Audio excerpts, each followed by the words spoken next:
वाढदिवस माणसं जोडणाऱ्या, नाती जपणाऱ्या, मदतीसाठी तत्पर, सदैव सकारात्मक विजनरी युवा नेतृत्वाचा माजी आमदार माननीय श्री ऋतुराज संजय पाटील यांना वाढदिवसाच्या हार्दिक शुभेच्छा। सगळ्याच विषयाला कारण की शेवटी राजश्री शाहू आघाडी या गोकुळच्या संघर्षात मी गेले 15 वर्ष हा संघर्ष या ठिकाणी करतोय। मागच्या 10 वर्षापूर्वी विनय कोरे साहेब असतील, मी असो, पॅनल आम्ही केलं होतं। आमच्या 2 सीटा चंद्रकांत बोंद्रे आणि संजय बाबा म्हणजे अमरेशजी निवडून आले होते।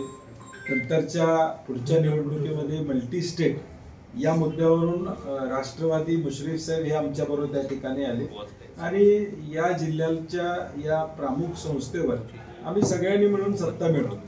ही मिळवत असताना एक अपप्रवृत्ती बाजूला ठेवायची, एक स्वतःच्या फायद्यासाठी गोकुळ जे चालवत होते टँकरसाठी त्यांना बाजूला करण्यासाठी आणि दूध उत्पादकाला 4 पैसे मिळवून देण्यासाठी आम्ही सगळे एकत्र आलो।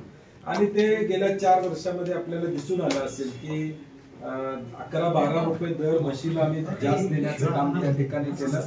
आणि मुंबईमध्ये विस्तारीकरण असू देत किंवा अनेक चांगले प्रकल्प, सोलरचा प्रकल्प असू दे, पेट्रोल पंप चालू करण्याचा विषय असू दे, 18 लाखापर्यंत विक्री नेण्याचा विषय असू दे, हे सगळे विषय आम्ही हाताळले। जे पूर्वीच्या काळामध्ये एका व्यक्तीकडे हा गोकुळ होता, एका व्यक्तीच्या भोवती हा गोकुळ फिरत होता। आता हा गोकुळ 5 लाख शेतकऱ्यांच्या भोवती फिरवायचं काम गेल्या 4 वर्षामध्ये आम्ही केलं। मी म्हटलं तसं अरुण डोंगरेंच्या कृतीनंतर काही त्याला वेगवेगळे फाटे फुटले। अरुण डोंगरेंचं आपण बघितलं, त्यांनी त्या विषय राज्य पातळीवर गरज नसताना घेऊन गेले आणि मग शेवटी सगळ्यांनी सांगितलं त्यांना समजावून, त्यांनी राजीनामा त्या ठिकाणी दिला। त्यामुळे थोडा आता बदलत्या राजकीय परिस्थिती या सगळ्याचा परिणाम थोडाफार होणार।